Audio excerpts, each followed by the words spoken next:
Hey guys, welcome back to humanities corner. Hope you and all is doing well. तो आज के lecture के अंदर हम पढ़ेंगे यार हमारी क्लास 12th की जो हिस्ट्री है उसका 5th चैप्टर, जिसका नाम है through the eyes of travellers perception of society. तो 10th to 17th सेंचुरी के अंदर हम 3 ऐसे ट्रैवलर्स के अकाउंट पढ़ने वाले हैं जिन्होंने विद टाइम इंडिया को विजिट किया है एंड इसके बारे में अपनी ऑब्जर्वेशंस को लिखा है। ठीक है, तो बहुत ही छोटा सा लेक्चर होने वाला है, यहाँ से 1-2 क्वेश्चन बनते हैं। ठीक है, उनको भी मैं आपको मीनवाइल द वीडियो बता दूंगी, लेकिन नोट्स के लिए यार टेलीग्राम हैंडल को ज्वाइन कर लेना। टेलीग्राम चैनल का नाम है ह्यूमैनिटीज़_कॉर्नर। आपको सभी नोट्स वहाँ से मिल जाएंगे, साथ के साथ आप अपने पर्सनल डाउट्स के साथ मुझसे वहाँ पे कनेक्ट भी कर पाओगे। ठीक है, तो इसको ज्वाइन करके रख लेना।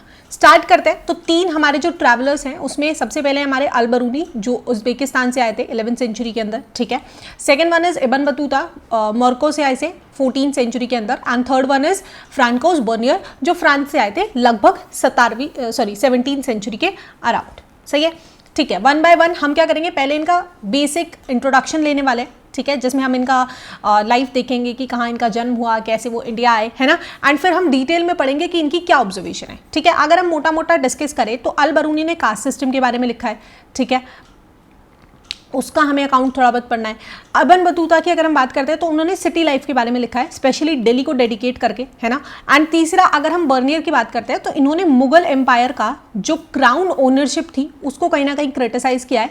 एंड जो सोसाइटी का उस टाइम पे मेजर जो इनका ऑब्जर्वेशन था, राइट, उसको इन्होंने अपने अकाउंट्स के अंदर लिखा है। ठीक है, तो यही 3 चीजें हमको इस चैप्टर के अंदर डिस्कस करनी है। शुरू करते हैं। पहला है अल बरूनी एंड द किताबुल हिंद।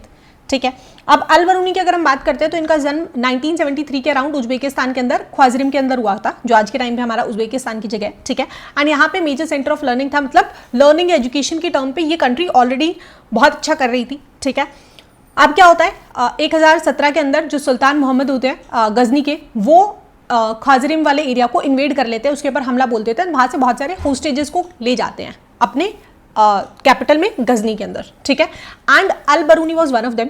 ठीक है, तो 1973 के अंदर इनका जन्म हुआ है। ठीक है, 1017 के अराउंड इनको गजनी ले गया गया है एंड टिल देयर डेथ वो वहीं पे रहे हैं। ठीक है, ओके।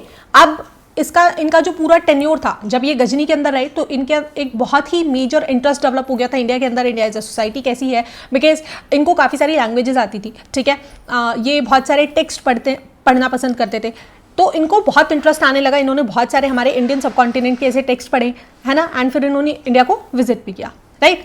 तो यही है कि अल बरूनी की जो एजुकेशन थी वो बहुत ही अच्छी थी, साथ के साथ इन्होंने बहुत सारी लैंग्वेजेस को सीखा था। सीरियक इनको आती थी, अरबिक इनको आती थी, पर्शियन, हर्ब्यू, संस्कृत को भी इन्होंने थोड़ा बहुत सीख लिया था।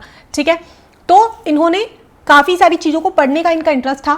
ये फिलोसफर्स को बहुत ज़्यादा पढ़ते थे, जैसे इन्होंने प्लेटो के बारे में बहुत सारी चीज़ें पढ़ी है। ठीक है, बाकी जो ग्रीक फिलोसफर है उनके अरबिक ट्रांसलेशंस इन्होंने पढ़े हैं, right. So he was somebody who was very keenly interested in literature, science या मेजर जो सोसाइटीज़ होती थी उसके बारे में। ठीक है, ओके। अब अल बरूनी का इंटरेस्ट अगर हम बताते हैं इंडिया के अंदर, तो 8th सेंचुरी के ऑनवर्ड काफ़ी सारे जो हमारे संस्कृत टेक्स्ट हुआ करते थे, भले एस्ट्रोनॉमी पे, मैथमेटिक्स पे, मेडिसिन पे, वो सब अरबिक के अंदर ट्रांसलेट होने लगे थे। ठीक है, एंड ही न्यू अरबिक, तो इन्होंने वो टेक्स्ट पढ़े थे जो ट्रांसलेटेड वर्जन थे अरबिक के अंदर, संस्कृत टेक्स्ट के।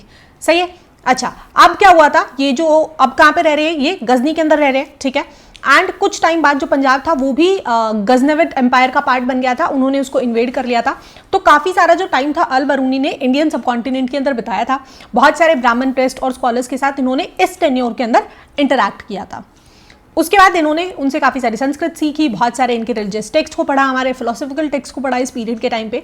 सही है, उसके बाद इन्होंने काफ़ी सारा ट्रांसलेशन भी किया। इन्होंने बहुत सारे जो संस्कृत टेक्स्ट थे, जैसे पतंजलि का जो काम था ग्रामर के ऊपर, उन्होंने उसको अरबिक के अंदर ट्रांसलेट किया, है ना। इसके अलावा इन्होंने काफ़ी सारा जो ग्रीक का जो काम था, ग्रीक मैथमेटिशियंस का जो काम था, उसको इन्होंने संस्कृत के अंदर ट्रांसलेट किया। तो ये वाइस एंड वर्सा दोनों चीज़ें कर रहे हैं, संस्कृत टेक्स्ट को अरबिक के अंदर ट्रांसलेट कर रहे हैं एंड जो बाकी लैंग्वेजेस के टेक्स्ट हैं उनको संस्कृत के अंदर ट्रांसलेट कर रहे हैं। ओके, अब आते हैं नेक्स्ट टॉपिक के ऊपर, द किताबुल हिंद। तो इन्होंने अपनी एक किताब लिखी थी जिसका नाम था किताबुल हिंद, जो ऑब्वियसली इंडियन सबकॉन्टिनेंट के ऊपर थी, जिसको इन्होंने अरबिक के अंदर लिखा था एंड बहुत ही कॉम्प्रिहेंसिव टेक्स्ट था जिसके अंदर लगभग 80 चैप्टर्स थे। सही है, अब इसमें सभी तरीके के टॉपिक थे, इन्होंने रिलीजन के बारे में भी लिखा था, फिलोसफी के बारे में भी लिखा था, festivals, astronomy, social customs, laws, iconography, हर चीज़ को जो इन्होंने ऑब्जर्व किया एंड जो इन्होंने संस्कृत टेक्स्ट के अंदर पढ़ा था, है ना। हमारे यहाँ पे ऑलरेडी जो हमारे वेद्स थे, पुराण्स थे, जो भी हमारे पास टेक्स्ट थे, उनके अंदर हमारे पास बहुत सारा डेटा था in terms of philosophy, scientifical terms पे भी बहुत सारा डेटा था, एस्ट्रोनॉमी के भी बहुत सारे टेक्स्ट थे, राइट। तो उन सबको इन्होंने चीज़ों को कंपाइल करके अपनी इस किताब के अंदर लिखा था, ठीक है। अब इनका जो चैप्टर होता था एक थोड़ा सा यूनिक स्टाइल होता था, ये एक क्वेश्चन से स्टार्ट करते थे, पहले कोई क्वेश्चन पूछते थे, उसके बाद उसका एक्सप्लेनेशन देते थे। फॉर एग्जांपल एस्ट्रोनॉमिकल टर्म्स के ऊपर अगर इन्होंने कुछ भी लिखा है, राइट, कुछ किसी सोलर सिस्टम को अगर इन्होंने एक्सप्लेन किया है, so he used to start his explanation with in question and then उसके बाद वो उसको आंसर करके अपनी बुक को लिखना पसंद करते थे, ठीक है।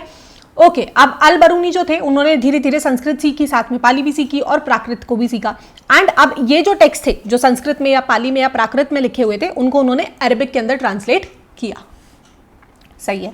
ओके, अब एक मेजर हमारे पास यहाँ पे नोट दिया हुआ है, ठीक है, ये 1 मार्कर क्वेश्चन के लिए बड़ा इंपॉर्टेंट हो जाता है। जैसे कि ये लिखा गया है कि जो पर्शियंस होते थे उन्होंने हमारे लिए 5th सेंचुरी के अराउंड अगर हम बात करते हैं, क्योंकि हमारे यहाँ पे सिंधु रिवर थी तो उससे हमें नाम दिया था हिंदू वर्ड, है ना। तो काफ़ी लोग कहते हैं कि ये जो वर्ड हम हिंदू यूज़ करते हैं ये वहाँ से ओरिजिनेट हुआ है, पर्शियंस ने हमको दिया था। उसके बाद दूसरा अगर हम बात करते हैं, अरब्स जब आए तो उन्होंने भी इसी यूजेज को अडॉप्ट किया एंड इन्होंने इस लैंड को बोला अल हिंदी एंड लोगों को बोला हिंदी, ठीक है। अब उसके बाद जब तुर्क्स आए तो तुर्क्स ने लोगों को हिंदू बोलना स्टार्ट किया, बिकॉज ईस्ट ऑफ इंडस के अंदर हम लाई करते थे, है ना, एंड इस लैंड को हिंदुस्तान बोलना स्टार्ट किया एंड हमारी लैंग्वेज को ये लोग हिंदवी से आइडेंटिफाई करते थे, सही है। अब इसके ऊपर बहुत सारे डिबेट्स हैं, राइट, कि हमारा नाम कैसे पड़ा, टेक्निकली हमारे यहाँ पे भी बहुत डिफरेंट आर्ग्यूमेंट्स है, राइट। तो उसके अंदर हमें नहीं जाना है, but we have to remember कि ये चीज़ें 1 मार्कर के लिए आपके लिए इंपॉर्टेंट है CUET के पर्सपेक्टिव से, है ना। पूछा जा सकता है कि हिंदू वाला जो टर्म था वो कैसे ओरिजिनेट हुआ, पर्शियंस ने दिया, ठीक है। हिंदवी लैंग्वेज कौन स्पेसिफाई करते थे, तुर्क स्पेसिफाई करते थे, अरब्स क्या बोलते थे, अल हिंदी बोलते थे। तो ये 1 मार्कर क्वेश्चन के लिए आपके लिए CUET या फिर आपके बोर्ड्स के MCQ के लिए इंपॉर्टेंट हो जाता है, इसको आप सही से देख लेना, ठीक है।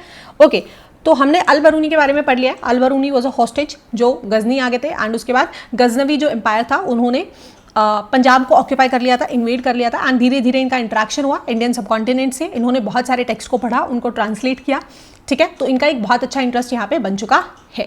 ओके, सेकंड चलते हैं इब्न बतूताज रहेला, ठीक है। तो इब्न बतूता को ग्लोबल ट्रेटर कहा गया है, ग्लोब ट्रोटर, राइट। तो ये बहुत जगह घूमे थे, ठीक है। अब इन्होंने अपनी बुक लिखी थी, इनकी बुक का नाम था रहेला, है ना। बुक के नाम भी याद रखना 1 मार्कर के लिए कि उनकी बुक का नाम था किताबुल हिंद, इनका नाम था रहेला। अब ये अरबिक के अंदर इन्होंने लिखी थी, है ना। 14th सेंचुरी के अराउंड जो भी हमारा सोशल और कल्चरल लाइफ का स्ट्रक्चर होता था वो बेसिकली इन्होंने डेटा लिखा था। बैकग्राउंड की अगर हम बात करते हैं तो इनका जन्म मोरक्को के अंदर तंगीर नाम की एक जगह है वहाँ पे हुआ था। अब ये बहुत ही रिस्पेक्टेड और एजुकेटेड फैमिली से बिलोंग करते थे। इनकी जो फैमिली थी they use to have their expertise in शरिया, जो इस्लामिक रिलीजन का लॉ या कानून होता है, ठीक है। अब ये ग्लोब ट्रेटर थे, इन्होंने इंडिया को काफ़ी बार विजिट किया। इसके अलावा मक्का, सीरिया, इराक, पर्शिया, यमन, ओमन काफ़ी जगह ये गए हुए हैं, ठीक है। हम बात करते हैं कि इंडिया में कब आए, तो इंडिया की अगर हम बात करते हैं तो जो हमारे यहाँ पे दिल्ली के सुल्तान हुआ करते थे मोहम्मद बिन तुगलक, वो काफ़ी इंक्लाइंड थे। वो स्कॉलर्स या आर्टिस्ट अगर लोग उनके एम्पायर में आते थे तो वो उनको इनवाइट भी करते थे एंड उनका एक क्लोज कनेक्शन रहता था उनके साथ, ठीक है। तो उसी से इंस्पायर होकर के ये सिंध आए थे 1333 के अंदर, 13th सेंचुरी के अराउंड, सही है। अब इनकी जो सुल्तान थे उनके साथ काफ़ी अच्छी खासी जम गई थी, ठीक है, एंड सुल्तान भी बहुत इनसे इंप्रेस हो गए थे, तो इन्होंने इनको दिल्ली का काजी जज अपॉइंट कर दिया था, ठीक है। काफ़ी सालों तक ये इसी पोजीशन पे रहे, लेकिन फिर आफ्टर पॉइंट ऑफ टाइम सुल्तान और इनके बीच में कुछ क्लैश हो गया तो इनको जेल में डाल दिया गया। उसके बाद जब वो मिसअंडरस्टैंडिंग इनकी रिजॉल्व हो गई तो दोबारा से ये इंपीरियल सर्विसेज में आ गए। तो काफ़ी टाइम तक इन्होंने अच्छा खासा समय मुगल एम्पायर के यहाँ पर बिताया है। ओके, आगे चलते हैं। अब इब्न बतूता को सुल्तान का जो एनवॉय जब मंगोल गया था, मंगोल रूलर से मिलने गया था चाइना, तो ये उनके साथ भी गए थे, तो इन्होंने चाइना को भी एक्सप्लोर किया, है ना। और उसके बाद ये 1347 में वापस अपने देश मोरक्को आ गए थे, ठीक है। अब जो इनके जो अकाउंट्स है उनको हम मार्को पोलो से कंपेयर करते हैं, because Marco Polo was again, उन्होंने काफ़ी कंट्रीज़ को विजिट किया था, काफ़ी डिफरेंट जगहों के इनसाइट्स लिखे थे, राइट। सो वही था कि इनको लोग उसी के साथ कंपेयर करते थे, because he was also he has reached several places. वहाँ की उन्होंने कंपेयर लिखा है, कॉन्ट्रास्ट लिखा है, सिटी लाइफ के बारे में लिखा है, जो भी हम आगे डिस्कस करेंगे, सही है। अब जब ये वापस गए, हमने पढ़ा कि 1347 के अंदर ये वापस अपने घर चले गए थे, तो इनके जो अकाउंट्स थे उनको बहुत ही, वहाँ के जो लोकल रूलर होते थे वो भी जो भी स्टोरीज थी उनको बहुत प्रॉपरली इन्होंने लिखवाया था, बहुत सारी बुक्स लिखवाई थी, ठीक है। तो इन्होंने अपने सारे एक्सपीरियंसेस लिखे थे, नए कल्चर कैसे थे, नए लोग कैसे थे, बिलीव कैसे थे, वैल्यूज़ कैसी थी, उन्होंने सब जगह के बारे में लिखा था जहाँ जहाँ ये गए हुए थे, ठीक है। लेकिन इंडिया के लिए स्पेसिफिकली इन्होंने रिहला अपनी जो बुक लिखी थी, जिसके बारे में हम आगे डिस्कस करेंगे। ओके, अब इन्होंने ट्रैवलिंग कंडीशन के बारे में काफ़ी इनका पॉइंट लिखा हुआ है। इनका कुछ वो जो पैराग्राफ्स होते हैं ना हमारे सोर्स बेस्ड क्वेश्चन, उसमें भी एक सोर्स दिया हुआ है। तो इन्होंने लिखा है कि जो ट्रैवलिंग थी उस टाइम पे वो इतनी आसान नहीं होती थी, राइट। काफ़ी सारे चैलेंजेस होते थे, बहुत सारे हज़ार्ड्स होते थे, काफ़ी बार चोर आपके ऊपर अटैक कर देते थे, right. Robbers attacking 16th century Mughal painting, ये हमको एविडेंसेस मिले हैं, है ना। तो ये कहते थे कि काफ़ी बार ऐसा होता था कि जैसे इन्होंने एक हमारा सोर्स बेस में इन्होंने एक अपना ऑब्जर्वेशन या एक स्टोरी दिया है। उन्होंने लिखा है कि एक बार वो राजा के साथ कहीं विजिट करने के लिए गए थे, and when he visited the place when they reach the place, तो सबने राजा को बहुत अच्छे से वेलकम किया, लेकिन इनको किसी ने पूछा तक नहीं, इनको बहुत ज़्यादा सर्दी खांसी जुकाम हुआ पड़ा था, right. So nobody did care about him, है ना। तो बहुत सारे चैलेंजेस हुआ करते थे, चोरी भी होती थी, आपको बहुत सारा काफ़ी बार लूट भी लेते थे लोग, है ना, और भी बहुत सारे चैलेंजेस आपको देखने को मिलते थे, ठीक है। यहाँ पे खत्म हो गया हमारा इब्न बतूता का टॉपिक। इब्न बतूता कहाँ से थे? मोरक्को से थे। कब आए? वो सुल्तान से इंप्रेस होकर के आए थे। यहाँ पे सुल्तान के साथ उनके अच्छे रिलेशनशिप्स थे, उन्होंने इंपीरियल सर्विसेज में भी बहुत टाइम स्पेंड किया है, ठीक है। एंड बाद में वो अपने घर वापस चले गए थे 1347 में। तो वहाँ पे भी जो इनके अकाउंट्स थे उनके लोकल रूलर ने उनको लिखवाया था, उनको प्रिजर्व करके रखा हुआ है। ओके जी, अब आते हैं हम अपने थर्ड टॉपिक की तरफ, that is Francois Bernier, a doctor with a difference. तो फ्रैंकोस बर्नियर की अगर हम बात करते हैं, उससे पहले अगर हम बात करते हैं, अभी तक हमने देखा कि इब्न बतूता या जो हमारे पास ये आए थे अल बरूनी, काफ़ी लोग इधर हमारे एशियन सब कॉन्टिनेंट से मेजरली आने को देख रहे थे। फिर हम देखते हैं कि फॉरेनर या मतलब वेस्ट साइड से भी हमें काफ़ी लोग आने को देख रहे हैं, यूरोपियंस आते हुए दिखते हैं, जैसे ही Bernier was a Frenchman himself, है ना। तो इसी तरीके से हमको बहुत सारे ऐसे नोटेबल ट्रैवलर्स के अकाउंट देखने को मिले, जैसे कि जीन बैप्टिसी त्रिवेनियर थे, एक फ्रेंच ज्वेलर हुआ करते थे, जो इंडिया में कम से कम 6 बार आए थे, ठीक है। वो बहुत ही ज़्यादा फैसिनेटेड थे इंडियन सिविलाइजेशन को देख करके। उन्होंने इंडिया को ईरान के साथ कंपेयर किया था, ओटोमन एम्पायर जो उस टाइम पे बहुत बड़ा एम्पायर हुआ करता था, राइट। तो वो 6 बार आए थे। उसके बाद मनुकी की अगर हम बात करते हैं, वो आए थे, एक इटालियन डॉक्टर थे, एंड वो इंडिया आकर के इंडिया में ही बस गए, वो कभी वापस यूरोप गए नहीं, ठीक है। उसके बाद नेक्स्ट बात करते हैं, तो जेसियत रॉबर्ट नोबेली आए थे, उन्होंने काफ़ी सारे इंडियन टेक्स्ट को यूरोपियन लैंग्वेजेस में ट्रांसलेट किया है। फिर पोर्तुगीज राइटर की अगर हम बात करते हैं, तो हमारे पास दरूते बबोसा आए थे, है ना, उन्होंने काफ़ी सारा अकाउंट लिखा है। तो पोस्ट 1600 आफ्टर 16th सेंचुरी के बाद हमें बहुत सारे ऐसे ट्रैवलर्स देखने को मिले थे जो डिफरेंट पार्ट से आते थे। डच से, इंग्लिश मैन आ रहे थे, फ्रेंच आ रहे थे, पोर्टुगीज आ रहे थे, इटालियन इटली से लोग आए हैं, राइट। तो हमने ये सारी चीज़ें देखी है। ओके, तो अब हम देख रहे हैं कि जो वेस्टर्न वर्ल्ड है उनका भी काफ़ी ज़्यादा इंक्लिनेशन यहाँ पे हो रहा है ना, 16th सेंचुरी के बाद। उसके बाद अंग्रेज यहाँ पे आके बसी गए थे, 200 सालों तक फिर उन्होंने राजी कर लिया था, राइट। तो हम फ्रैंकोस बर्नियर की अगर हम बात करते हैं, तो ये एक फ्रेंचमैन थे, जो एक डॉक्टर थे, पॉलिटिकल फिलोसोफर थे, साथ के साथ हिस्टोरियन थे। अब वो मुगल एम्पायर आए थे, इन्हीं अपॉर्चुनिटीज़ को देखते हुए हमने देखा कि he was historian, political philosopher. 12 साल लगभग इन्होंने यहाँ पे बिताए हैं, 1656 से लेकर के 1668 तक ये इंडियन सब कॉन्टिनेंट के अंदर रहे हैं, ठीक है।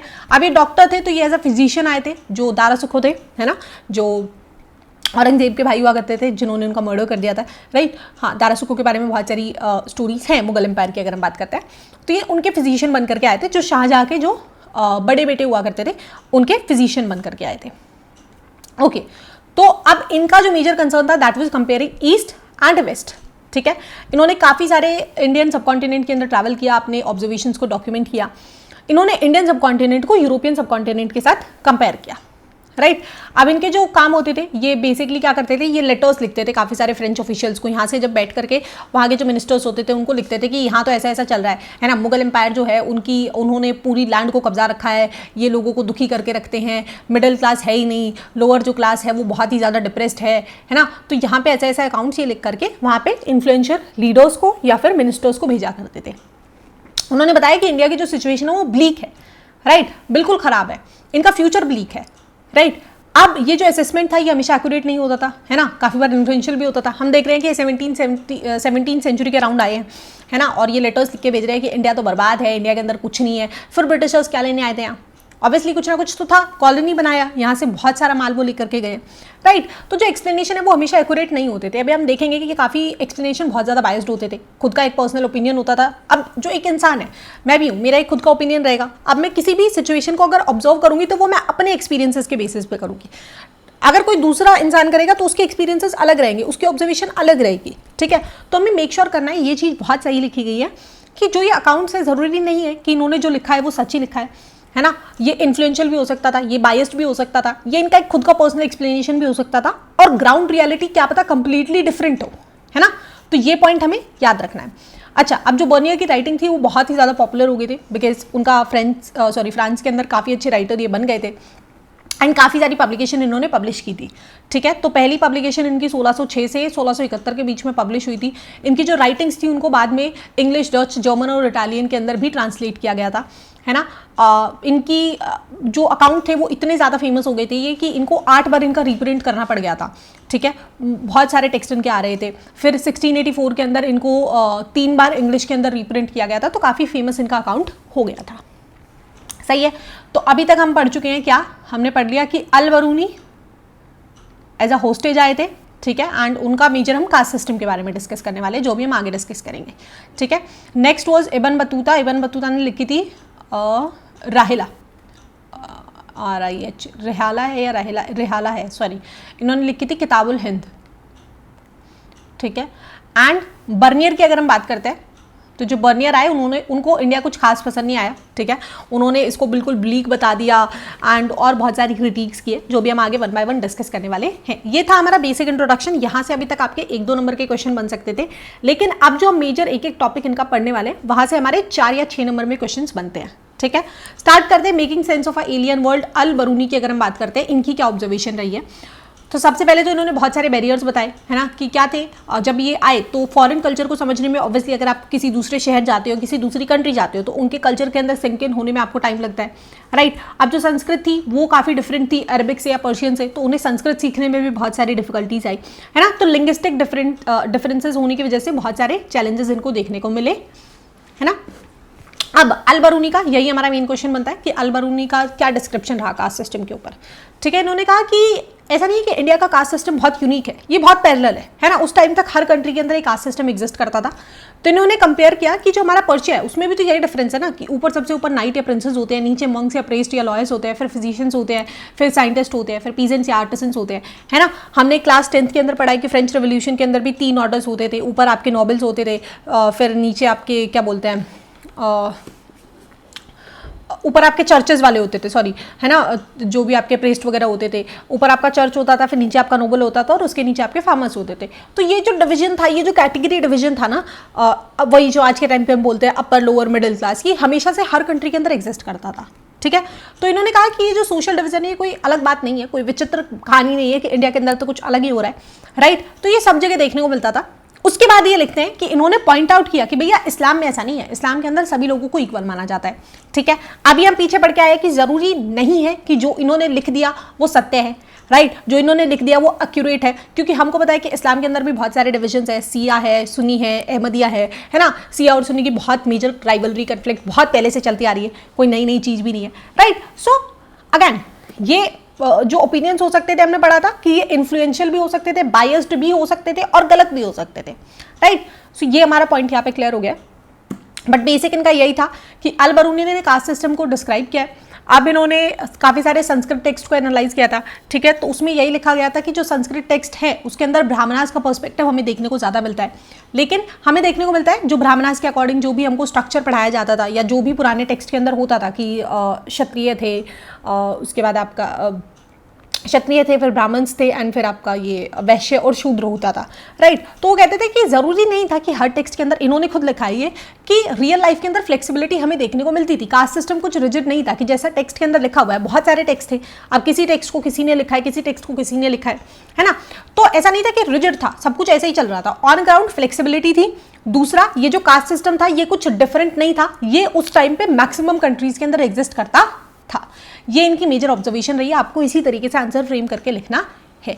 आपसे आ सकता है कि अल बरूनी की क्या ऑब्जर्वेशन रही है इंडियन सब कॉन्टिनेंट को लेकर के, तो आप लिख सकते हो कि वो काफ़ी ज़्यादा इंटरेस्टेड थे, है ना। आप एक्सप्लेनेशन ऐसे ही स्टार्ट करोगे कि उनका जन्म वहाँ पे हुआ था, ख्वाजरिम के अंदर हुआ था, फिर इन्वेड कर लिया तो ये गजनवी चले गए, फिर गजनवी जो था उनका जो एम्पायर था उन्होंने पंजाब को इन्वेड कर लिया, तो इनका काफ़ी अच्छा इंट्रैक्शन हुआ, है ना। तो इसमें आप सारी चीज़ें लिख सकते हो कि ये बहुत इंटरेस्टेड थे, जो भी हमारे संस्कृत टेक्स्ट थे, एस्ट्रोनॉमी पर, मैथमेटिक्स पर, लॉज को लेकर के, जो सोशल स्ट्रक्चर था उनको इन्होंने बहुत पढ़ा है, फिर उनको इन्होंने ट्रांसलेट किया है ना। एंड कास्ट सिस्टम के ऊपर आप छोटा बहुत डिस्क्रिप्शन लिख सकते हो जैसा यहाँ पे लिखा गया है, ठीक है। 4 नंबर में यहाँ से क्वेश्चन आता है, इससे ज़्यादा में नहीं आता है। ओके, आगे चलते हैं। Ibn Battuta and the excitement of unfamiliar, ठीक है। तो जब इब्न बतूता आए तो उनको 2 चीज़ों से बहुत ही इंप्रेशन हुआ, एक था कोकोनट, ठीक है, नारियल, और एक दूसरा था पान। ये बेस्ट एग्जाम्पल है ना।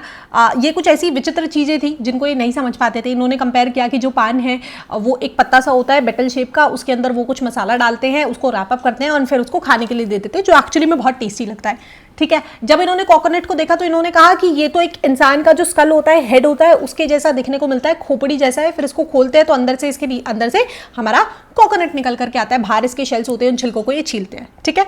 तो वही था कि जब इन्होंने ऐसी डिफरेंट चीजें देखी तो ये बहुत ज्यादा एक्साइटेड हुए, ठीक है। ओके, आगे देखते हैं। इब्न बतूता का बहुत एक, उन्हें जो सिटीज थी, है ना, वो बहुत फैसिनेट करती थी, उसका इन्होंने बहुत ब्रीफ डिस्क्रिप्शन लिखा है। उन्होंने कहा है कि जो सिटीज़ थी वो बहुत वाइब्रेंट थी, फुल ऑफ अपॉर्चुनिटीज़ हुआ करती थी, डेंसली पॉपुलेटेड थी, प्रॉस्परस थी, है ना। टाइम टू टाइम काफ़ी बार वॉर्स या इन्वेजन्स भी हो जाते थे, है ना। सिटीज़ जो थी, अब उनकी क्राउडेड सिटीज़ होती थी, उनमें कलरफुल मार्केट्स होती थी, हर तरीके के वहाँ पे पदार्थ, गुड्स आपको देखने को मिलते थे, ठीक है। अब दिल्ली को इन्होंने नोट किया है कि लार्जेस्ट सिटी थी इंडिया के अंदर। उसके बाद ये किसको, जो दौलताबाद एक और सिटी थी, उसको टक्कर देती थी, है ना। तो बहुत अच्छा खासा एरिया डेवलप हुआ पड़ा था। इन्होंने बाजार्स के बारे में लिखा है। ये कहते हैं कि जो बाजार्स थे वो इकोनॉमिक ट्रांजैक्शन का साधन थे। वहाँ पे हर तरीके का जो लोग होता था, वो व्यापारी था, वो कोई दुकानदार था, या जो भी लोग थे छोटे छोटे, उनको काम मिल जाते थे। एंड काफ़ी सारी सोशो कल्चरल एक्टिविटीज़ होती थी, जैसे मस्जिदें थी, आपकी मॉस्क थी, टेम्पल्स थे, है ना। वहाँ पे आपकी कल्चरल एक्टिविटीज सेलिब्रेट होती थी, फेस्टिवल सेलिब्रेट होते थे। साथ के साथ जो पब्लिक परफॉर्मेंसेज होती रहती थी, यहीं बीच बाजार में कहीं डांस हो रहा है, कहीं म्यूजिक चल रहा है, कहीं सिंगर हो रहे हैं, है ना। तो बहुत ही एक फैसिनेटिंग सा, बहुत ही चार्मिंग सा माहौल इन्हें देखने को मिला। ओके जी, आगे चलते हैं। ट्रेड एंड कॉमर्स की अगर हम बात करते हैं तो हिस्टोरियंस कहते हैं कि अब जो विलेजेस में से जो सरप्लस होता था, जो भी आपका आउटपुट एक्स्ट्रा निकल करके आया, वो टाउन्स के अंदर सप्लाई होता था एंड फिर वो बाजारों में आकर के बिकता था, या किसी दूसरे एरिया के अंदर उसको इंपोर्ट एक्सपोर्ट किया जाता था। तो उसकी वजह से जो टाउन्स थी वो और भी ज़्यादा प्रॉस्परस होती जा रही थी, वेल्दी होती जा रही थी। अब बताया इब्न बतूता ने कि जो इंडियन एग्रीकल्चर सिस्टम था जो उस टाइम पे वो बहुत ही ज़्यादा प्रोडक्टिव था, सॉइल बहुत फर्टाइल थी, साल के अंदर 2-2, 3-3 क्रॉप्स उगती थी, है ना। तो कहीं ना कहीं हमारा जो उस टाइम पे इकोनॉमी था वो काफ़ी अच्छा चल रहा था। एंड इसके साथ साथ इंडियन सब कॉन्टिनेंट का एक well integrated inter Asian trade network था, यानी हम दूसरे देशों के साथ भी ट्रेड कर रहे थे, वो रिलेशनशिप्स भी बहुत अच्छे थे। इंडिया की जो टेक्सटाइल्स थी, जैसे कॉटन क्लोथ्स था, मिसलिन सिल्क थी, सेटिन थी, उनकी बहुत ज़्यादा डिमांड होती थी वेस्टर्न एशिया के अंदर, साउथ ईस्ट एशिया के अंदर, है ना। इसके अलावा जो सर्टेन काफ़ी सारी हमारे यहाँ पे फाइन मिसलिन क्लोथ्स होते थे, जो बहुत एक्सपेंसिव होते थे, जो सिर्फ रिच लोग ही अफोर्ड कर पाते थे, ठीक है। तो यहाँ पे हमारे पास क्या है, एक डाइवर्स गुड्स मिल रहे हैं, हमको हर तरीके के गुड्स मिल रहे हैं बाजारों के अंदर। ट्रेड नेटवर्क हमारा बहुत अच्छा है, इंटरनली भी ट्रेड हमारा बहुत अच्छा चल रहा है, साथ के साथ एक्सटर्नली भी ट्रेड हमारा बाकी कंट्रीज के साथ बहुत अच्छा चल रहा है। इंडियन प्रोडक्ट्स की डिमांड है इंटरनेशनल मार्केट के अंदर, है ना। तो ये क्वेश्चन आता है 2018 में, जैसे आया था 4 नंबर के अंदर, कि जो इब्न बतूता थे उनको इंडियन सब कॉन्टिनेंट लगता था फुल ऑफ एक्साइटिंग अपॉर्चुनिटीज। आपको रेफरेंस देना है with the city of Delhi. City of Delhi को लेकर के हमारे पास एक सोर्स दिया हुआ है पेज नंबर 127 के अंदर। सोर्स नंबर 8 की अगर हम बात करते हैं तो यहाँ पे यही है कि इब्न बतूता ने जो टाइम स्पेंड किया यहाँ पे दिल्ली के अंदर, उसके अंदर उन्होंने लिखा कि दिल्ली का जो एरिया है वो बहुत बड़ा है, बहुत सारी पॉपुलेशन यहाँ पे रहती है, ठीक है। अब जो ब्रेड्थ है इस सिटी की वो 11 क्यूबिट्स है। घरों के अंदर इनसाइड उन गलियों के अंदर घर हैं, ठीक है। इनसाइड द रैम्पर्ट्स, वहाँ पे घरों के अंदर लोगों ने स्टोर बनाए हुए हैं, ठीक है, जिनके अंदर इटेबल्स आपको मिलते हैं, मैगजीन्स मिलती है, एमिनेशंस मिलते हैं, मशीन्स मिल जाती है। इसके अलावा जो ग्रेन्स है इनको भी स्टोर करके रखा जाता है ताकि लंबे टाइम तक ये सर्वाइव कर सके बिना किसी रोटिंग हुए, बिना खराब हुए, ठीक है। अगर आप अंदर जाते हो, अंदर की तरफ अगर आप जाते हो तो आपको बहुत सारे घुड़सवार मिल जाते हैं, है ना, जो एक शहर से दूसरे शहर जाते रहते हैं, राइट। इसके अलावा घरों के अंदर बड़ी बड़ी खिड़कियां हैं जिनसे लाइट एंटर होती है, जो भी बड़े बड़े आपके मॉस्क हैं या टेम्पल्स हैं वो बहुत सुंदर तरीके से बनाए गए हैं, ठीक है। अब जब आप लोअर पार्ट, अगर आप अंदरूनी हिस्से के अंदर जाते हैं, दिल्ली की अगर हम बात करते हैं तो वो स्टोन से बिल्डअप है, और जो अपर पार्ट है वो ब्रिक से बिल्डअप होता है, ठीक है। टाउन्स एक दूसरे के बहुत ज़्यादा क्लोज हैं। अगर हम दिल्ली की बात करते हैं तो लगभग 28 दरवाजे थे शहर के आसपास, है ना, उनको क्या बोला गया है, दरवाज़ा बोला गया है। एंड जो दरवाजे होते थे वो बहुत बड़े बड़े होते थे। आउट ऑफ देम बुधन दरवाज़ा सबसे बड़ा था, 1 नंबर के लिए आ सकता है क्वेश्चन, ठीक है। इनसाइड द जो मंडवी दरवाज़ा था, एक और दरवाजे का नाम लिखा गया है, उसके अंदर बहुत बड़ी ग्रीन मार्केट हुआ करती थी। उसी के एडजेसेंट में, उसी के सामने में क्या था, गुल दरवाज़ा, जो क्या था, एक ऑर्काड था, ठीक है। फाइन सिमेट्री की ग्रेव्स थी, यहाँ पे डोम्स यहाँ पे बनी हुई थी, तो वो हो गया। इसके अलावा अच्छा, सीमेंट्री के अंदर ही वो क्या करते थे, फ्लावर्स को भी सो करते थे, उनको भी उगाते थे, सो दैट जो भी उनके वो है ग्रेव्स हैं उनके ऊपर वो चढ़ा सके, राइट। तो उन्होंने पूरा ये डिस्क्रिप्शन दिया हुआ है कि बहुत बड़ी लंबी चौड़ी थी, बहुत बड़े बड़े दरवाजे थे, अलग अलग तरीके की मार्केट्स लगती थी, ग्रेन्स को बहुत अच्छे तरीके से स्टोर करके रखा जाता था, लोगों के घरों के बाहर दुकानें होती थी छोटी छोटी, राइट। उसके अलावा हम पढ़ ही चुके हैं कि बाजार के अंदर क्या होता था, सोशल एक्टिविटीज़ होती थी, कल्चरल एक्टिविटीज़ होती थी, हर तरीके का सामान देखने को मिलता था। ये आर्क है, ये इस तरीके का है ना, ये तुगलाबाद दिल्ली का। इसके अलावा ये फोर्टिफिकेशन सेटलमेंट है। तो ऐसी कुछ इमेजेस हमको दी हुई है, ठीक है। तो क्वेश्चन आता है कि दिल्ली के आपको कंपेयर करके बताना है, तो आप 4-5 पॉइंटर्स यहाँ से लिख सकते हो कि 28 दरवाजे थे, सबसे बड़ा ये दरवाज़ा था, इतनी चौड़ी लंबी थी, ठीक है। जो लोअर पार्ट होता था वो स्टोन से बनता था, अपर पार्ट ब्रिक से बनता था। इसके अलावा जो हम पिछली स्लाइड पे पढ़ के आए कि हर तरीके के गुड्स आपको मिलते थे, बहुत ही ज़्यादा फैसिनेटिंग होती थी, चार्मिंग होती थी, फुल ऑफ अपॉर्चुनिटीज़, यानी हर तरीके के लोग वहाँ पर पे आकर के काम करते थे। ये सब आप लिख सकते हो, सही है। उसके बाद इन्होंने यहाँ के कम्युनिकेशन सिस्टम के बारे में भी लिखा कि मर्चेंट्स को लेकर के स्टेट ने काफ़ी सारे स्पेशल मेजर्स लिए थे कि उन्होंने कम्युनिकेशन सिस्टम को बहुत सही तरीके से डेवलप किया था। जितने भी जो ट्रेड रूट्स थे उनके ऊपर आपके गेस्ट हाउस बने होते थे छोटे छोटे, सो दैट जो मर्चेंट्स दूर के एरिया तक ट्रैवल कर रहे हैं उनके पास पूरी फैसिलिटीज़ हो, है ना। अब यहाँ का जो पोस्टल सिस्टम था वो इतना एफिशिएंट था कि अगर आप सिंध से दिल्ली जाओगे तो आपको 50 दिन लगेंगे, लेकिन अगर आप बाय पोस्ट को इन्फॉर्मेशन भेजना चाहते हो तो केवल और केवल आप 5 दिनों के अंदर उस इन्फॉर्मेशन को सुल्तान तक पहुँचा सकते थे, ठीक है। मतलब सिंध से दिल्ली सुल्तान के पास सारी इन्फॉर्मेशन आ सकती थी। लेट्स सपोज कोई अटैक होने वाला है, कोई स्पाइस की जो रिपोर्ट थी, है ना, तो पोस्टल नेटवर्क इनका बहुत अच्छा था, है ना। तो अब इब्न बतूता थे वो इस सिस्टम को देख करके बहुत ही ज़्यादा अमेज हुए थे, जो हमारा इतना एफिशिएंट सिस्टम था। तो मर्चेंट्स जो थे अब वो अपनी इन्फॉर्मेशन को जल्दी भेज सकते थे, साथ के साथ वो क्रेडिट रेमिट करा सकते थे ना, पैसे भी ट्रैवल हो जाते थे दूर दराज के एरिया के लिए। इसके अलावा अगर आपको छोटे नोटिस के ऊपर कोई भी गुड डिस्पैच कराना है तो वो भी बहुत आसानी से हो जाता था। इसको लेकर के भी काफ़ी बार क्वेश्चन आता है, जैसे कि India had a unique system of communication during the 14th century. तो आपने इब्न बतूता की इस स्टेटमेंट को एग्जामिन करना है, ठीक है। तो यहाँ पे अगेन हमारे पास एक सोर्स है जिससे हम इस आंसर को कंपाइल करके लिख सकते हैं। पिछली वाली जो स्लाइड का डेटा था ये तो आप लिखोगे, इसके साथ साथ आप ये भी लिख सकते हो अपने आंसर राइटिंग के अंदर कि इब्न बतूता ने डिस्क्राइब किया कि हमारे पास 2 तरीके के पोस्टल सिस्टम होते थे। एक था हॉर्स पैड जिसको कहते थे उलुक, ठीक है, जिसको रॉयल हॉर्सेस चलाते थे। अगेन 1 मार्क्स के लिए बहुत इंपॉर्टेंट, हॉर्स पैड को क्या बोले जाते थे, हॉर्स पोस्ट को, सॉरी, सिस्टम का नाम क्या था, उलुक। अब ये रॉयल हॉर्सेस चलते थे जो हर 4 मील के डिस्टेंस पे होते थे, ठीक है। जैसे मान लो 4 मील के डिस्टेंस पे यहाँ पे आपका एक आपको घुड़सवार मिलेगा घोड़े के साथ, उसके बाद नेक्स्ट 4 मील पे आपको नेक्स्ट मिलेगा। तो इस तरीके से इंफॉर्मेशन ट्रैवल होते चली जाती थी। नेक्स्ट था फुट पोस्ट। फुट पोस्ट आपको हर 3 माइल की स्टेशन के ऊपर एक फुट पोस्ट सिस्टम मिलता था, इसको बोला जाता था दावा, ठीक है। अब बेसिकली वही होता था कि वहाँ पे फुट पोस्ट का मतलब है कोई ना कोई इंसान खुद पैदल चल करके जा करके देगा या कुछ और तरीके से देगा। At every 3rd of the mile, her 3rd of mile पे अगर आप देखोगे तो आपके पास एक वेल पॉपुलेटेड विलेज होता था जिसके बाहर में एक तंबू गड़ा होता था, ठीक है, टेंट गड़ा होता था, 3 पवेलियंस जहाँ पे काफ़ी सारे लोग बैठे होते थे, है ना। एंड जैसे ही मैसेज दूसरे इस पोस्ट से इस पोस्ट पे आया, है ना, यहाँ पे एक टेंट है, कुछ लोग बैठे हुए हैं, यहाँ पे एक टेंट है, कुछ लोग बैठे हुए हैं, फटाफट से इधर मैसेज आएगा, ये आगे भग के जाएगा। तो हर 3 माइल के डिस्टेंस पे आपके पास फुट पोस्ट हुआ करता था। Each of them carries a road, है ना, उनके पास रोड होती थी, एक कॉपर की बेल्ट होती थी, उसमें वो उस मैसेज को लपेटते थे और फिर फटाफट से भाग करके जाते थे, दूसरे के पास जाते थे एंड उधर जाकर के वो उसको दे देते थे। जितना तेज भगा जाए उतना तेज भजा जाता था, ठीक है। एंड वो हाथ में एक घंटी लेकर के चलते थे सो दैट दूर से आवाज आ जाए। तो अब सपोज यहाँ से चल रहे हैं, ठीक है, एंड यहाँ तक उनको पहुंचना है, यहाँ पे आपका नेक्स्ट तंबू गड़ा हुआ है 3 माइल के बाद, ठीक है। तो वो घंटी लेकर के चलते थे, ऑलरेडी आवाज आ जाती थी, तो यहाँ से एक बंदा ऑलरेडी तैयार होता था, उसको लेता था और नेक्स्ट के ऊपर चला जाता था, ठीक है। तो यही था कि जो फुट पोस्ट था वो ज़्यादा क्विकर था हॉर्स पोस्ट के कंपैरिजन के अंदर। यहाँ से आप जो फ्रूट्स होते थे, है ना, उनको आप ट्रांसपोर्ट करने के लिए यूज़ करते थे। तो दो तरीके के सिस्टम थे, हॉर्स पोस्ट जो आपको हर 4 मील के ऊपर मिलता था, जो रॉयल हॉर्सेज आपके चलाते थे, एंड फुट पोस्ट जो एक तंबू गड़ा होता था, हर 3 माइल के ऊपर होता था। A man on the foot use to go to different location. Okay, तो यहीं से हमारा इब्न बतूता का अकाउंट खत्म हो गया एंड वहीं से क्वेश्चन आता है कि आपको कम्युनिकेशन सिस्टम पे आ जाएगा या फिर सिटीज के बारे में आ जाएगा। आगे चलते हैं, नेक्स्ट आता है Bernier and the degenerate East. Francois Bernier की अगर हम बात करते हैं तो वो इंडियन सिविलाइजेशन को यूरोप के साथ, स्पेशली फ्रांस के साथ कंपेयर करके रखते थे। उन्होंने अपनी किताब लिखी है travels in the Mughal empire, उसमें उन्होंने इंडिया को एक बहुत ही पिछड़ी हुई, लेस एडवांस्ड और लेस डेवलप्ड कंट्री बताया है compare to the western world.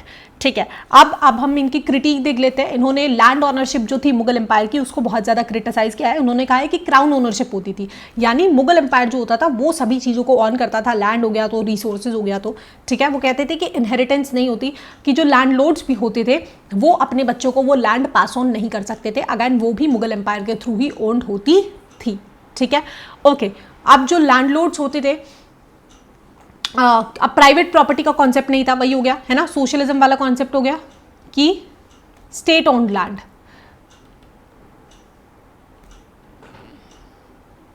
ये इनके डिस्क्रिप्शन के अकॉर्डिंग अगर हम बात करते हैं तो जो लैंडलॉर्ड क्लास थी अब वो भी ग्रो नहीं कर पा रही थी, है ना। तो हमने पढ़ लिया कि ना बीच में मिडिल क्लास एग्जिस्ट ही नहीं करती, ऊपर आपका राजा बैठा हुआ है, नीचे सब सिमिलर लेवल के ऊपर है।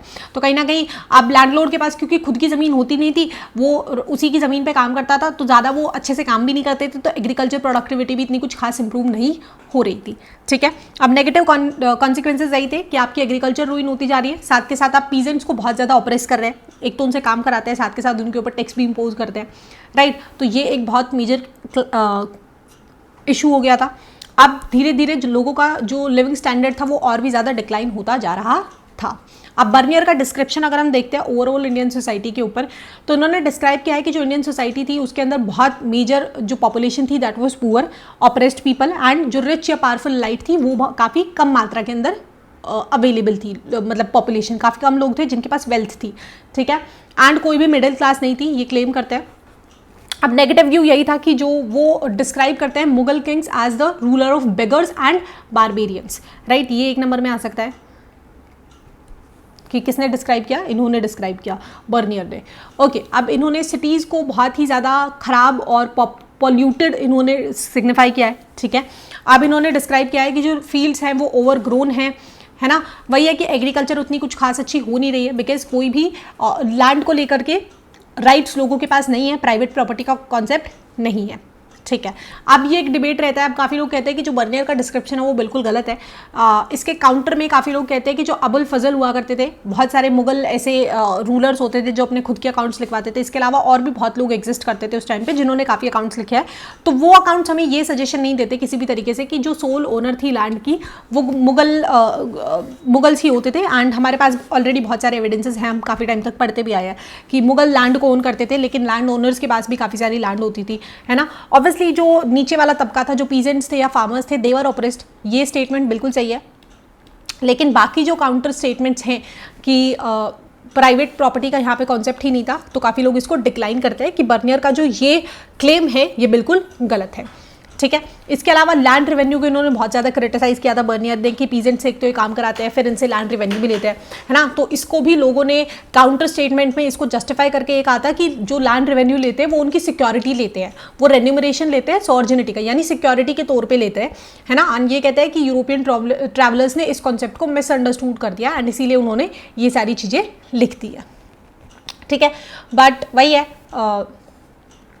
कि मुगल एम्परर का जो रूल था उसके अंदर जो हमारी पीजेंट्स थे, फार्मर थे या बाकी जो ग्रुप्स थे उनको बहुत ज़्यादा ऑप्रेस किया गया, उन्होंने बहुत सारी प्रॉब्लम्स को फेस किया, दैट इज़ ट्रू।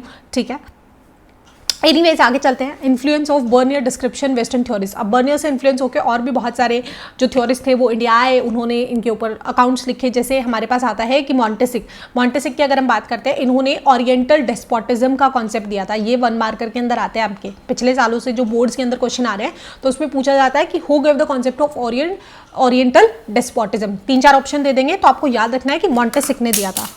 एक सेकेंड, ओके, नेक्स्ट अगर हम बात करते हैं तो इनके कॉन्सेप्ट के अकॉर्डिंग यही था कि इन्होंने नॉट ओनली इंडिया, इन्होंने यूजुअली जो एशियन कंट्रीज थी उस टाइम की, है ना, उन्होंने कहा था कि यहाँ पे जो एब्सोल्यूट कंट्रोल होता है वो रूलर का होता है ना, वो उनका पूरा कंट्रोल होता है अपने सब्जेक्ट्स के ऊपर, एंड इसीलिए वहाँ पे हमें ज़्यादातर पॉवर्टी देखने को मिलती है।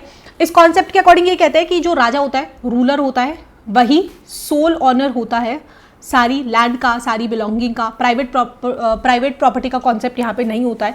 तो जो लोग होते हैं वो बहुत ही बेयरली सर्वाइव कर पा रहे होते हैं, है ना, अपार्ट फ्रॉम एम्परर और नोबल्स, जो वेल्दी फैमिलीज है उनके पास तो पैसा होता है, लेकिन बाकी लोग नहीं सर्वाइव कर पाते हैं। ठीक है, तो ओरिएंट का मतलब है सुप्रीम, यहाँ पे आपके रूलर को बताया गया है। आगे चलते हैं तो नेक्स्ट है, कार्ल मार्क्स ने एक कॉन्सेप्ट दिया था, एशेटिक मोड ऑफ प्रोडक्शन। ये भी ओरिएंटल डिस्पोटिज्म वाले कॉन्सेप्ट पे ही बेस्ड था, उन्हीं के ऊपर इन्होंने दिया था। इन्होंने कहा था कि प्री कॉलोनियल इंडिया या बाकी जो एशियन सोसाइटीज़ होती थी उनके अंदर जो स्टेट होता था वो सारा सरप्लस ओन कर लेता था, यानी लोग जो भी उगाते थे, है ना, एक तो वो टैक्स भी वसूलते थे, इसके अलावा जो भी सरप्लस कॉन्टेंट होता था लोगों को सिर्फ इतना दिया जाता था जितने में वो सर्वाइव कर ले। काफ़ी कंडीशंस में वो भी नहीं दिया जाता था, सारा जो उनकी जो प्रोडक्शन हुई है, क्रॉप हुई है, उसको भी लैंड ही ओन कर लेता था। ठीक है, तो काफ़ी सारे सोशल डिफरेंसेस हमें देखने को मिले कि बड़े जमींदार हैं जिनके पास बहुत सारी लैंड है, वो लेबर्स को हायर करते हैं एंड उसके बाद जो भी उनका प्रोडक्ट होता है उसको मार्केट में बेच देते हैं। दूसरी हमारे पास कैटेगरी थी अनटचेबल लेबर्स की और स्मॉल पीजेंट्स की, जो बहुत ही सर्वाइव करने के लिए भी काफ़ी हद तक स्ट्रगल कर रहे हैं। ठीक है, इसके अलावा इन्होंने लिखा है कि काफ़ी सारी विलेज कम्युनिटीज़ हुआ करती थी जो ऑटोनॉमस होती थी और एग्लिगरिटेरियन होती थी, इक्वालिटी के बेसिस पे होती थी एंड स्टेट का इंटरफेरेंस नहीं होता था। वही था कि जो रूलर्स होते थे वो एम्परर्स या रूलर्स जो हैं वो ज़मींदार्स को अपॉइंट कर देते थे। ज़मींदार्स को कहते थे कि भैया आपके एरिया से मेरे को 6 लाख का लगान चाहिए, ठीक है, ये रेवेन्यू चाहिए। ठीक है, अब जो जमींदार होता था उसके गांव के अंदर जितनी भी लैंड होती थी या जितने भी छोटे फार्मर्स होते थे उनको ऑपरेस करता था, उनसे लेता था वो 9 लाख रेवेन्यू, 3 लाख अपनी जेब में रखता था एंड बाकी के 6 रूलर को दे देता था। तो ये एक सिस्टम चलता आ रहा था कि स्टेट आपके अंदर इंटरफेयर नहीं करेगा, आपको मारना है, पीटना है, आपको जैसे करना है, आप हमको ये पैसा ला करके दीजिए एंड आप काम करवाइए। ठीक है, तो वही था कि जो इंपीरियल कोर्ट थी वो अलाउ करती थी कि विलेज के अंदर इन कम्युनिटीज़ की ऑटोनॉमी बनती रहे एज लॉन्ग एज उनको सरप्लस मिल रहा है। भले ही उन्होंने मान लिया, लेट्स सपोज इन्होंने कह दिया कि हमको इतना क्रॉप चाहिए, तो या तो वो उतना क्रॉप दिला देंगे या उतना पैसा दिला देंगे, तब तक वो इंटरफेयर नहीं करेगा राजा या उसकी जो सरकार है, जब तक उनको ये चीज़ मिल रही है। जिस दिन नहीं मिलेगी उस दिन वो इंटरफेयर करेंगे। तो इससे क्या हुआ था, जो सिस्टम था वो बहुत ही ज़्यादा स्टेगनेट हो गया था। हमने देख लिया है कि ऑलरेडी जो लैंड की फर्टिलिटी है वो रिड्यूस हो रही है। ठीक है, कुछ खास काम चल नहीं रहा है, तो इंटरनल ग्रोथ या चेंजेस ज़्यादा कुछ नहीं देखने को हमें मिल रहे थे। ओके, नेक्स्ट आते हैं अ मोर कॉम्प्लेक्स सोशल रियलिटी। तो इन्होंने फ्रैंकोस बर्नियर ने जो मुगल टाउन्स हैं उनको कैंप टाउन का नाम दिया है कि अब क्योंकि ये 17th सेंचुरी के अराउंड आए थे, उस टाइम तक जो मुगल एम्पायर था कहीं ना कहीं वो डिक्लाइन करने लग रहा था। हमने देख लिया कि एग्रीकल्चर इतना कुछ खास नहीं चल रही है ना, तो बहुत ही गिरने की कगार पर था, है ना, कोलैप्स होने की कगार पे था। तो ये डिपेंड होते थे इंपीरियल कैंप्स पे एंड 16th सेंचुरी के बाद से ही बहुत सारे पुर्तगाल, डच, फ्रेंच वो आ गए थे, है ना, इन्वेस्टर्स आ गए थे, ऑलरेडी ईस्ट इंडिया कंपनी आ चुकी थी। तो अब ये इंपीरियल कैंप यानी किसी फॉरेन पावर के ऊपर डिपेंडेंट रहते थे, उनसे पैसा लेते थे, है ना, तो उनके साथ ये कर रहे थे अपने एग्जिस्टेंस और सर्वाइवल के लिए, उन्हें उनकी ज़रूरत पड़ रही थी। ठीक है, तो यहाँ से क्वेश्चन आता है कि why did Bernier described Mughal cities as camp towns. तो वो आपको लिखना है कि वो फॉरेन पावर्स या किसी दूसरी कंट्रीज़ के ऊपर डिपेंडेंट रहते थे अपने सर्वाइवल के लिए, अपने एग्जिस्टेंस के लिए, because they were on the verge of existing. ठीक है, they were on the verge of collapsing, sorry, वो कोलैप्स होने की कगार पर थे। ओके, अब आर्टिसंस एंड मैन्युफैक्चर की अगर हम बात करते हैं तो ये कहते हैं कि जो आर्टिसंस थे उनके अंदर ज़्यादा मोटिवेशन थी नहीं। ठीक है, बिकॉज वही था कि ये जो काम करते थे उनको ज़्यादा फ़ायदा होता नहीं था। ज़्यादातर जो उनका अगैन आर्टिसंस थे, मैन्युफैक्चर से जो मुगल एम्पायर था वो काफ़ी भारी टैक्स वसूलता था, है ना, तो वो भी बहुत ज़्यादा ऑपरेस थे। प्रीशियस मेटल्स की अगर हम बात करते हैं, ये एक्नॉलेज करता है कि उस टाइम पे वर्ल्ड की जो बहुत सारी प्रीशियस मेटल थी, गोल्ड थी या सिल्वर थी, वो इंडिया के अंदर आ रही थी और इंडिया से इन एक्सचेंज ऑफ काफ़ी सारा गुड्स यहाँ से जो भी हमारे पास एग्रीकल्चर प्रोडक्ट होता था वो जा रहा होता था। अब ये कहते हैं कि एक मर्चेंट कम्युनिटी धीरे धीरे थोड़ी प्रॉस्परस होने लग रही है जो ट्रेडिंग के अंदर इन्वॉल्व है। ठीक है, तो हमें एक डिफरेंट क्लास यहाँ पे बनती हुई देखने को मिल रही है। ये इनका सोशल जो इन्होंने एक्सपीरियंस किया वो था। ये यही कहते हैं कि मुगल जो इंडिया थी उसमें अलग अलग तरीके की टाउन थी। कुछ टाउन्स थी जो मैन्युफैक्चरिंग टाउन्स थी, जहाँ पे अच्छा खासा आपका इंडस्ट्रीज चलता था या छोटा मोटा काम चलता था, विनिंग स्पनिंग है ना, वीविंग स्पनिंग, कॉटन के क्लोथ्स बनते थे। कुछ ट्रेडिंग हब्स बन चुके थे, कुछ पोर्ट सिटीज़ बन गई थी जैसे आपका कोलकाता हो गया, राइट। कुछ सेक्रेट सेंटर्स बन गए थे जहाँ पे आपके रिलीजियस प्लेसेस थे या पिलग्रिमेज डेस्टिनेशन बन गई थी, राइट। तो हमें डिफरेंट डिफरेंट शहर हमें बनते हुए देखने बोल रहे हैं, है ना। अब जहाँ पे मैन्युफैक्चरिंग टाउन है वहाँ पे आपको ज़्यादातर वर्कर्स या लेबर्स देखने को मिलेंगे। ट्रेडिंग हब्स के अंदर आपको ज़्यादातर मर्चेंट फैमिलीज देखने को मिलेगी, राइट। तो हमें यहाँ पे प्रोफेशनल क्लासेज अब बनती हुई देखने को मिल रही है और मर्चेंट कम्युनिटी अब यहाँ पर पे उभर करके आ रही है। जो इनका ऑब्जर्वेशन था यही था कि जो मर्चेंट्स थे उनके स्ट्रॉन्ग कम्युनिटी टाइप्स होते थे या किनशिप बॉन्ड्स होते थे, है ना। एंड ये अब एक बहुत बड़ा ऑक्यूपेशनल ग्रुप बनता जा रहा था। वेस्टर्न इंडिया की अगर हम बात करते हैं तो इनको महाजन्स कहा जाता था, है ना, इन ग्रुप को, जो मर्चेंट्स ग्रुप थे। एंड इसको एक चीफ लेड करता था जिसको शेठ कहा जाता था। अर्बन सेंटर्स की अगर हम बात करें, अहमदाबाद के अंदर जो महाजन्स होते थे, जैसे अहमदाबाद बहुत बड़ा शहर है, उसके काफ़ी सारे छोटे छोटे गाँव के कुछ, लेट्स सपोज यहाँ का एक महाजन हो गया, है ना, जो एक मर्चेंट फैमिली हो गई 2-3, यहाँ का एक महाजन हो गया, ऐसे काफ़ी सारे महाजन मिल करके बन जाते थे नगर सेठ।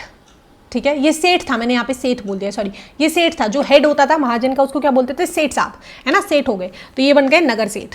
ठीक है, उसके बाद प्रोफेशनल क्लासेस अब बहुत सारे और लोग भी डेवलप होने लगे थे, जैसे कि फिजिशियंस अब आपके आने लगे थे, जिसको आप हकीम या वैद्य कहते थे। टीचर्स आपके बनने लगे थे, पंडित या फिर मौला जो आपके रहते थे। वकील, लॉयर्स आपको देखने को मिल गए थे, painters, architects, musicians, calligraphers, right. तो इन्होंने पहले तो एग्जाम्पल दिया कि जो लैंड ऑनरशिप थी या जो क्राउन ऑनरशिप थी मुगल एम्पायर की, उसकी वजह से मुगल एम्पायर बहुत ज़्यादा कोलैप्स हो रहा था, इंडिया की कंडीशन बहुत ज़्यादा खराब हो रही थी। ठीक है, वो उनका एक बेसिक ऑब्जर्वेशन था जो उन्होंने लिखा है अपनी बुक के अंदर। अब सोशल स्ट्रक्चर में इन्होंने यही समझाया है कि ऑल्दो कोई मिडिल क्लास एग्जिस्ट नहीं करती थी, लेकिन धीरे धीरे हमारे पास डिफरेंट ऑक्यूपेशनल ग्रुप्स आने लगे थे, मर्चेंट्स आने लगे थे। सिमिलरली हमने देखा physicians, teachers, lawyers, painters, architects, musicians, calligraphers, ये डिफरेंट ग्रुप्स अब एग्जिस्टेंस में आने लगे थे। ठीक है, अब पैट्रोनेज वो लोग होते थे, पैट्रन्स अगर हम बात करते हैं, लोकल पैट्रन्स, जो जैसे कोई गाता है, कोई बजाता है ना, कुछ करतब दिखाते हैं, है ना। तो काफ़ी सारे जो लोग थे वो इंपीरियल कोर्ट्स में होते थे, है ना, जो राजा के पास रहते थे। राजा के पास भी बहुत सारे ऐसे होते थे लोग जो एंटरटेन करते थे उनके राज्य के अंदर, जो भी उनका एम्पायर था उसके अंदर लोगों को। इसके अलावा कुछ लोकल जो पैट्रन्स थे, अब वो मार्केट या बाजार के अंदर अपना थोड़ा बहुत परफॉर्मेंस दे देते थे, कुछ पैसा बनता था, उससे वो सर्वाइव कर लेते थे। ठीक है, so that was about Bernier. तो बर्नियर का अगर क्वेश्चन आता है तो वो वही आता है कि उन्होंने मुगल एम्पायर की जो ऑनरशिप है उसको क्राउन ऑनरशिप क्यों बोला, या फिर ये जो मुगल टाउन्स थी इनको कैंप टाउन्स क्यों बोलते थे। 2 क्वेश्चन हो गए। ठीक है, तो यही मेजर क्वेश्चन आते हैं मुगल एम्पायर से रिलेटेड कि क्यों वो उनको क्रिटिसाइज करते थे। ओके, आगे चलते हैं। नेक्स्ट आता है women slave, Sati and labour.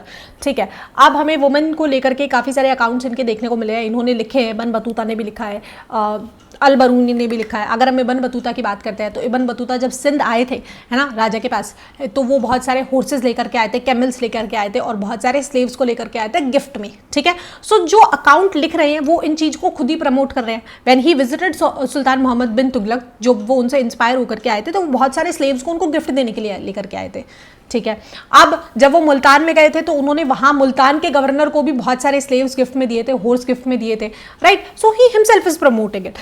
ठीक है, तो ये एक तरीके से हिपोक्रेसी हो गई sort of, right. They are writing about women की कंडीशन ऐसी थी इंडिया के अंदर, but what they are doing themselves is कि वो वुमेन स्लेव्स को या बाकी स्लेव्स को गिफ्ट कर रहे हैं, दूसरे लोगों को, राजा लोगों को। ओके, नेक्स्ट है रिवॉर्डिंग प्रीचर्स। अब इब्न बतूता ने नोट किया कि जो सुल्तान मोहम्मद बिन तुगलक थे उनको एक बार किसी ने अवार्ड दिया था, जो उनके एक प्रीचर हुआ करते थे, नसीरुद्दीन, जो उनके एक तरीके से मतलब शिष्य मान लो, प्रीचर तो वही होता है जो आपको इंस्पिरेशन मानता है सॉर्ट ऑफ। तो उन्होंने उसको 1 लाख टंकास दिए थे, कॉइन्स दिए थे और 200 स्लेव्स दिए थे गिफ्ट के अंदर, एक दक्षिणा के रूप में, कुछ भी मान लो आप, उनसे इंप्रेस हो गए उनका को। ठीक है, so these are the practices जो मुगल एम्पायर के अंदर मुगल रूलर्स चला रहे थे कि वो स्लेव्स इकट्ठा करके लाते थे, एक दूसरे को गिफ्ट भी करते थे, राइट। सो ये हो गया। ओके, अब डिफरेंशिएशन अमंग स्लेव्स यही था कि कुछ फीमेल जो स्लेव्स थी वो सुल्तान की कोर्ट में होती थी, जो स्किल्ड होती थी, जो या तो म्यूजिक करती थी, डांस होती थी, जो एंटरटेनमेंट पर्पस के लिए होती थी, स्पेशल ओकेजन्स पे वो परफॉर्म करती थी। अब कुछ फीमेल स्लेव्स होती थी जिनको सुल्तान के जो नोबल्स, अब सुल्तान के एम्पायर में बहुत सारे लोग काम कर रहे हैं, बहुत सारे वजीर है, बहुत सारे काजी है ना, बहुत सारे ऐसे लोग हैं जो प्रोफेशनल पोस्ट के ऊपर लगाए गए हैं, तो फीमेल स्लेव्स को उनके ऊपर स्पाई करने के लिए उनके पीछे भेज दिया जाता था। ठीक है। तो हमें देखने को मिल रहा है कि उनका गलत तरीके से भी यूज़ हो रहा है कहीं ना कहीं फीमेल्स का, ठीक है। अब उनको करना पड़ेगा बिकॉज उनके पास कोई और ऑप्शन है नहीं, उनको किसी दूसरे एरिया से स्लेव बना करके, बंदी बना करके ये ले आए हैं, ठीक है। अब स्लेव्स को यूजुअली डोमेस्टिक लेबर के लिए यूज़ किया जाता था। इब्न बतूता ने कहा है कि स्पेशली इनको जो डोला होते थे जिसके अंदर ये राजा महाराजा महारानियाँ बैठ करके चलते थे, उनको उठाने कैरी करने के लिए इन स्लेव्स को यूज़ किया जाता था। अब जो प्राइस था स्लेव का वो यही होता था, काफ़ी कम था। यूजुअली क्या होता था, लोग 2 टाइम का उनको खाना दे देते थे तो वो घर का काम वगैरह कर देती थी, या कुछ अगर पैसे भी देते थे तो बहुत कम पैसा देते थे। इसीलिए काफ़ी घरों में 1-1, 2-2 स्लेव्स हमें देखने को मिलती है। अब नॉट सरप्राइजिंगली बर्नियर ने जो था उस सती प्रैक्टिस को चूज़ किया फॉर डिटेल डिस्क्रिप्शन, ठीक है।